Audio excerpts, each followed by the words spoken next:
கர்த்தருக்குள் அன்பான தேவ பிள்ளைகளே, ஆண்டவரும் இரட்சகருமாகிய இயேசு கிறிஸ்துவின் நாமத்தில் உங்களுக்கு என் அன்பின் வாழ்த்துக்கள். இந்த செப்டம்பர் மாதம் 1ஆம் தேதியில ஆண்டவருடைய வாக்குத்தத்த வசனத்தோடு உங்கள் வீடுகளில் இந்த நிகழ்ச்சியின் மூலம் உங்களை கண்டு சந்திப்பதில் நான் மிக்க மகிழ்ச்சி அடைகிறேன்.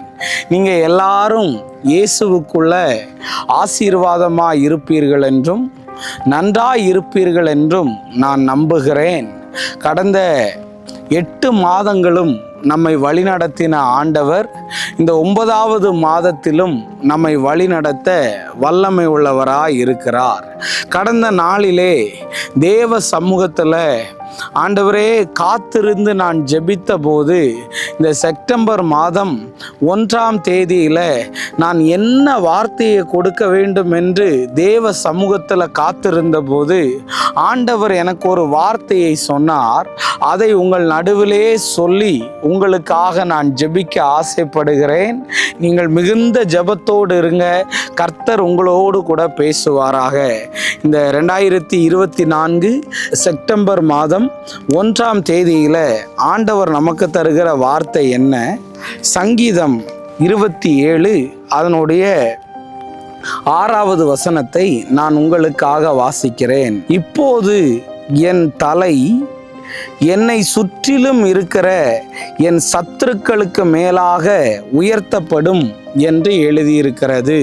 இந்த மாதம் ஆண்டவர் சொல்லுகிறார், உங்கள் தலை உங்களை சுற்றி இருக்கிற உங்கள் சத்துருக்களுக்கு மேலாக உயர்த்தப்பட போகிறது என்று ஆண்டவர் சொல்லுகிறார்.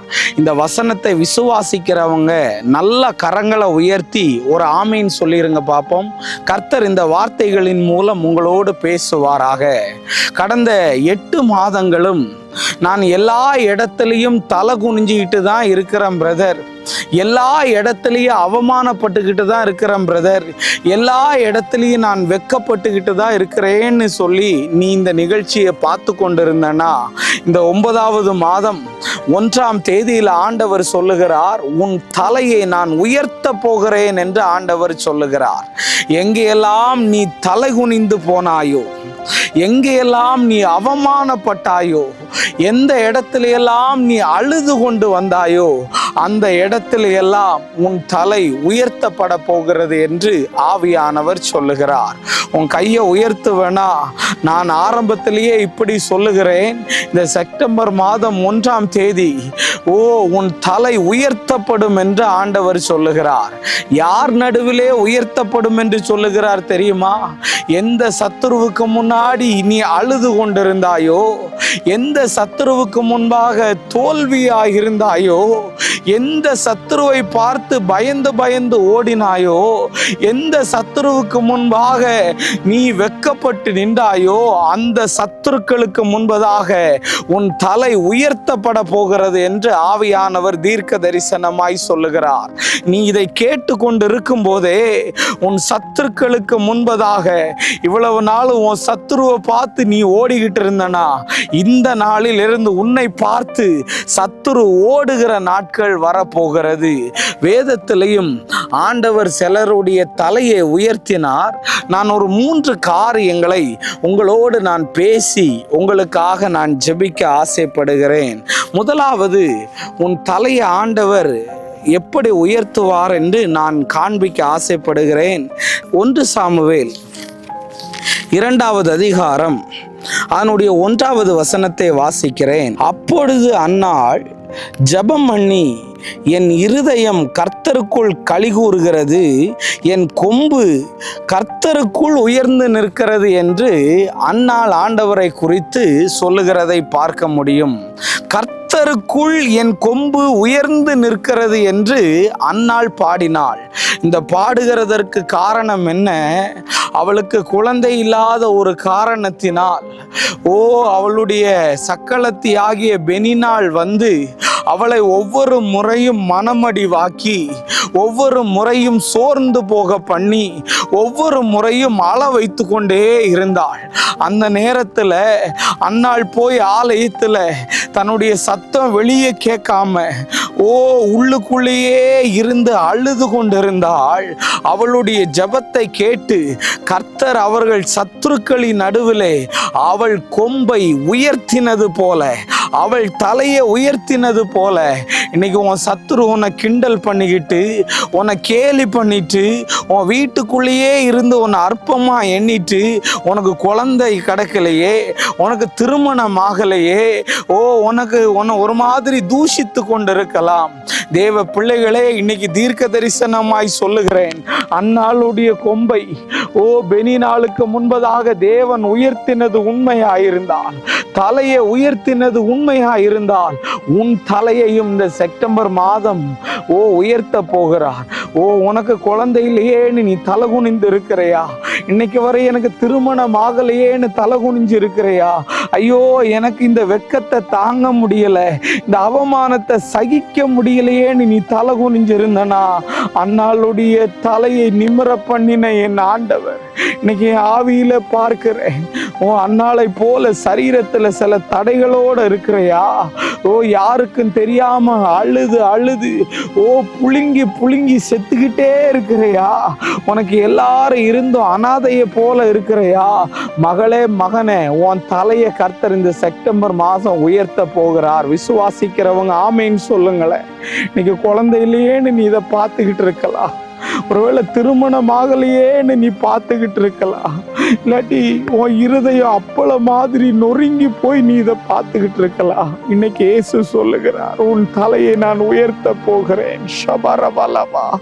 யாரெல்லாம் சாகணும்னு சொல்லி மனமடிவில் இருக்கீங்களோ, யாரெல்லாம் வீட்டுக்குள்ள அழுதுகிட்டு இருக்கிறீங்களோ, என் புருஷன் சரியில்லை பிரதர், என் பிள்ளைகளால நான் கண்ணீர் வடிக்கிறேன், இந்த வியாதி என்னைக்கு மாறும்னு தெரியலையேன்னு நீ அழுது கொண்டிருந்தால், இந்த செப்டம்பர் மாதம் உன் தலை உயர்த்தப்பட போகிறது என்று ஆண்டவர் சொல்லுகிறார். ஒரு ஆமீன் சொல்லிருங்க பார்ப்போம்.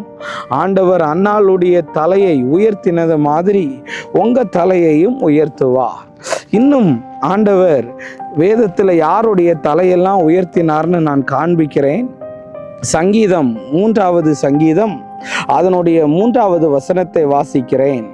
ஆனாலும் கர்த்தாவே, நீர் என் கேடகமும் என் மகிமையும் என் தலையை உயர்த்துகிறவருமா இருக்கிறீர் என்று தாவீது சொல்லுகிறதை பார்க்க முடியும். தாவீத தன்னுடைய குடும்பத்தில் எல்லாருமே மறந்த ஒரு சூழ்நிலை காணப்பட்டது. தேவ பிள்ளைகளே, அவனுடைய தலையை உயர்த்துகிறதற்கு யாராலையும் முடியவில்லை. தன்னுடைய தகப்பன் அவனை நேசிக்க மறந்து போனான். கூட பிறந்தவர்களெல்லாம் இவனை அற்பமா எண்ணினார்கள். இவனுக்கு ஒரு சாதாரணமான ஒரு வேலையை கொடுத்தார்கள். சாமுவேல் அபிஷேகம் பண்ண வரும்போது கூட இப்படி ஒரு பிள்ளை இருக்கிறானான்னு கூட மறந்து போன ஒரு சூழ்நிலை. ஆனால் அவர்கள் சகோதரர்களெல்லாம் பார்த்திருக்க, அவன் தகப்பன் பார்த்திருக்க, அவங்க முன்னாடியே தாவீதோடைய தலையை தைல கொம்பினாலே அபிஷேகம் பண்ணி அவனை உயர்த்தினான். ஒருவேளை உன் குடும்பத்துல இன்னைக்கு நீ தலை குனிஞ்சு போய் இருக்கலாம், எல்லாராலையும் மறக்கப்பட்டு இருக்கலாம். ஐயோ, எனக்கு ஒரு நல்ல வேலை இல்லையே, நல்ல ஒரு படிப்பில்லையேன்னு நீ மன அழுத்தத்துக்குள்ள இருக்கலாம். நீ நீ எல்லாம் உருப்படாதவன், நீ எல்லாம் விளங்காம போயிருவ, நீ நீ எல்லாம் எங்க தேறதுக்குன்னு உன்னை பார்த்து சொல்றாங்களா? ஆனா இந்த மாதம் சொல்றாரு, உன் சகோதரர்கள் நடுவுல, உன் குடும்பத்தின் நடுவுல உன்னை யாரெல்லாம் அற்பமா எண்ணினாங்களோ, உன்னை யாரெல்லாம் இழிவாய் நினைத்தார்களோ, அவர்கள் மத்தியில உன் தலையை நான் உயர்த்த போகிறேன் என்று ஆண்டவர் சொல்லுகிறார். இதை பார்த்து கொண்டிருக்கும் போதே ஆவியானவர் எனக்கு வெளிப்படுத்துகிறார். பிரதர், நான் எதுக்காக வாழணும்? ஒரே நிந்தையை அனுபவிச்சுக்கிட்டு இருக்கிறேன். எல்லாருக்கும் பாட்டும் பழமொழியுமா ஆயிட்டேன். இனி நான் உயிரோடு இருந்து என்ன பிரயோஜனம்னு சொல்லி ஒவ்வொரு நாளும் சிலரெல்லாம் சாகிறதுக்காகவே ஜோம் பண்றாங்க. ரூமுக்குள்ள இருந்து வெளியே வர்றதில்லை, இருட்டறைக்குள்ள இருந்து அழுது கொண்டு இருக்கிறாய். இந்த மாந்திரிகத்தின் கிரியையிலிருந்து எப்படி விடுதலையாகும், இந்த செய்வன கிரியையிலிருந்து எப்படி விடுதலையாகும் என்று நீ அழுது கொண்டிருக்கிறாய். இன்னைக்கு உன் கழுத்து எலும்புகளை நிமிர முடியாதபடி பலவீனமாக இருக்கலாம். உன் கேஸ்ட்ரிக் ப்ராப்ளத்தினால நீ கஷ்டப்படலாம். உன்னுடைய கிட்னி பிரச்சனையினால நீ கஷ்டப்படலாம். இன்னைக்கு இப்போ என் புருஷன் என்னை செருப்பை விட கேவலமா நடத்துறாரு பிரதர், என் பிள்ளைங்க என்னை மதிக்கிறது இல்லைன்னு சொல்லி தாவீத மாதிரி ஒதுக்கி ஓரங்கட்டி மட்டம் தட்டப்பட்ட நிலைமையில இருக்கலாம். தாவீதே, உன் தலையை அவர்கள் முன்பாக தான் தேவன் அபிஷேகம் பண்ணினார். ஷபரபலவா. எங்கே மறந்தார்களோ, எங்கே வெட்கப்படுத்தினார்களோ, எங்கே இவனை இழிவாய் நினைத்தார்களோ, அங்கேயே தேவன் அவர்களை தாவீதை உயர்த்தின மாதிரி உன்னையும் உயர்த்துவார். இன்னைக்கு நீ ஏன் உயிரோட இருக்கன்னு கேட்குறாங்களா? நீ எல்லாம் சாக மாட்டேயான்னு கேட்குறாங்களா? தேவ பிள்ளையை இன்னைக்கு சொல்ல வர, உன் தலையை கர்த்தர் உயர்த்த போகிறார். ஒரு ஆமீன்னு சொல்லிருங்களேன். தாவீதோடைய தலையை உயர்த்தினவர் உன் தலையையும் உயர்த்துவார். இன்னும் ஒரு காரியத்தை காண்பிக்கிறேன். தானியேல் 6வது அதிகாரம் அதனுடைய 3வது வசனத்தை வாசிக்கிறேன். இப்படி இருக்கையில் தானியேல் பிரதானிகளுக்கும் தேசாதிபதிகளுக்கும் மேற்பட்டவனாயிருந்தான். தானியேலுக்குள்ளே விசேஷித்த ஆவி இருந்தமையால் அவன் ராஜ்யம் முழுவதிலும் அதிகாரியாக ஏற்படுத்த ராஜா நினைத்தான்னு இருக்கு. பாத்தீங்களா? கூட இருக்கிறவங்களெல்லாம் சத்துரு தான். எப்படியாவது தானியேலை ஏதாவது ஒரு விஷயத்துல குற்றம் கண்டுபிடிச்சிடணும், இவனை ஏதாவது ஒரு விஷயத்துல மாட்டி விட்டுறணும், இவன் உயர்வை தடுக்கணும்னு நினைச்சாங்க. ஆனா அவன் கூட ஆண்டவர் இருந்ததுனால அவன் சத்துருக்களுக்கு எல்லாம் மேலாக தேவன் அவனை உயர்த்தினார். தேவ பிள்ளைகளே, இன்னைக்கு ஜெபிக்கிற சில தானியேல்கள் உயர்வு இன்னும் வரலையேன்னு நீ காத்து கொண்டு இருக்கலாம். ஒருவேளை இவ்வளவு நாள் நான் ஜெபிச்சுட்டு அற்புதம் நடக்கலையேன்னு நினைக்கலாம். உன் வேலையில, உன் ஆபீஸ்ல உன் வளர்ச்சி பார்க்க முடியாம உனக்கு வர்ற PF எல்லாம் தடை பண்ணி உன்னை மட்டும் டார்கெட் பண்ணி இந்த வேலையிலிருந்து தூக்கிறணும், இந்த வேலையிலிருந்து மாத்திரணும்லாம் நினைக்கிறாங்களா?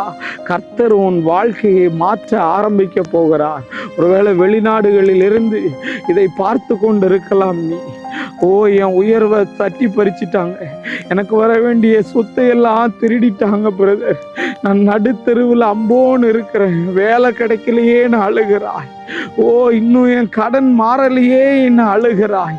இந்த மாசம் எப்படி என் வீட்டு வாடகையை கொடுப்பேன், என் பிள்ளைகளுக்கு எப்படி ஃபீஸ் கட்டுவேன் அப்படின்னு சொல்லிக்கிட்டு இருக்கிற எல்லா தூக்கு கயிறும், எல்லா விஷ பாட்டல்களும், எல்லா விதமான டிப்ரெஷனும் இயேசுவின் நாமத்தினால் உன்னை விட்டு வெளியேற போகிறது. மகனே, மகளே, உங்களை தான் சிஸ்டர், பிரதர், உங்க தலையை கர்த்தர் உயர்த்த போகிறார். நீ விசுவாசிப்போனா கையை உயர்த்தி சத்தமா ஆமேன்னு சொல்லிடு. உன் தலையை கர்த்தர் உயர்த்துவா. என் தலையை என் முன்னாடி நிறைய பேர் என்னை கேவலமா பேசினாங்க, நிறைய பேர் கிண்டல் பண்ணினாங்க, நிறைய பேர் இவனெல்லாம் ஏன் இன்னும் சாகாம இருக்கன்னு கேட்டாங்க, இதெல்லாம் ஒரு மூஞ்சான்னு கேட்டாங்க. அவங்க முன்னாடி இன்னைக்கு அவர்களுக்காக என் ஜெபம் பண்ணி கொண்டு இருக்கிறேன். என்னை தேடி வருகிறார்கள். என் தலையை உயர்த்தினவர் உங்கள் தலையையும் உயர்த்துவார். உன் கடன் பிரச்சனை மாறும், உன்னுடைய கட்டுகள் எல்லாம் உடையும், நீ நல்லா இருப்பேன்னு ஆண்டவர் சொல்லுகிறார். அதனால இந்த செப்டம்பர் மாதம் ஆண்டவர் சொல்றாரு, உன் தலையை நான் உயர்த்த போகிறேன். நம்ம எல்லாரும் கண்களை மூடி ஜெபிப்போமா? அன்பான நல்ல ஆண்டவரே, இந்த நேரத்துக்காக உமக்கு நன்றி சொல்லுகிறேன். யாரெல்லாம் தலை குனிந்த நிலைமையில இருக்கார்களோ, யாரெல்லாம் வெட்கப்பட்ட நிலைமையில இருக்கிறார்களோ, யாரெல்லாம் அவமானத்தோட இருக்கிறார்களோ, அவர்களுடைய தலையை கர்த்தர் நிமர பண்ணுவீராக. கடன் பிரச்சனையிலிருந்து விடுதலையை கொடும், சரீர பலவீனத்திலிருந்து விடுதலையை கொடும், வேலை இல்லாதவர்களுக்கு வேலையை கொடும். செய்வனை மந்திரவாதம் சூனியத்தினால கஷ்டப்படுகிற பிள்ளைகள், தூக்கம் இல்லாமல் கஷ்டப்படுகிற பிள்ளைகள், ஆண்டவரே பீரியட்ஸ் ப்ராப்ளத்தினால போராடுகிற பிள்ளைகள், ஆண்டவரே ஒரு வாலிப மகளை பார்க்கிறேன், தைராய்டு கட்டியினால ஆண்டவரே சாப்பிடக்கூட முடியாம இருக்கிற சைனஸ் ப்ராப்ளங்கள், தசை பிடிப்புகள் எல்லாம் இயேசுவின் நாமத்தினால் heal in the name of Jesus இப்பொழுதே விடுதலை ஆகட்டும். இந்த பிள்ளைகளுடைய தலையை கர்த்தர் உயர்த்துவீராக. இயேசுவின் நாமத்தில் வேண்டுகிறேன் நல்ல பிதாவே. ஆமேன், ஆமேன், ஆமேன். God bless you. கர்த்தர் உங்களை ஆசீர்வதிப்பார்.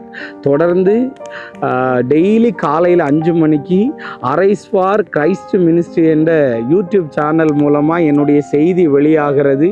என்னுடைய WhatsApp number, phone number, email ஐடியெல்லாம் கீழே கொடுத்துருக்குறேன். நீங்கள் ஃபோன் பண்ணுங்கள். கர்த்தருக்கு சித்தமாக இருந்தால் நான் எடுத்து கண்டிப்பாக பேசுவேன், உங்களுக்காக ஜெபம் பண்ணுவேன். முக்கியமான ஒரு அறிவிப்பை சொல்கிறேன். எல்லா மாதமும் 2வது ஞாயிற்றுக்கிழமை பம்மல்ல வச்சு ஜெயின் ஹாஸ்பிட்டலுக்கு பக்கத்தில் இருக்கிற அந்த அட்ரஸ் எல்லாம் உங்களுக்கு போட்டிருக்கிறேன். வச்சு எல்லா மாதமும் 2வது ஞாயிற்றுக்கிழமை சாயந்தரம் 5 மணிலேருந்து 8 மணி வரையும் அங்கே மீட்டிங் நடக்குது. நிறைய அற்புதங்கள் நடக்குது. ஸோ நீங்களும் வாங்க, மற்றவங்களையும் கூட்டிகிட்டு வாங்க. அன்னைக்கு நான் சொல்லுவேன், அடுத்த நாள் அப்பாயின்மெண்ட்டு கொடுக்கணுமா கொடுக்க வேண்டாமான்னு என்னைக்குன்னு டேட்டு சொல்லுவேன். போன தடவை ஆகஸ்ட் 15 அன்னைக்கு 7 மணிக்கு அப்பாயின்மெண்ட்டுக்கு உட்காந்துருந்தவன் 12:45 வரையும் ஜோம் பண்ணியிருக்கிறேன் அநேக ஜனங்களுடைய விடுதலைக்காக. அதனால் தேவ பிள்ளைகளே, கண்டிப்பாக நீங்கள் அந்த 8ஆம் தேதியை மறந்துடாதீங்க. இப்போமே குறித்து வச்சுக்கோங்க.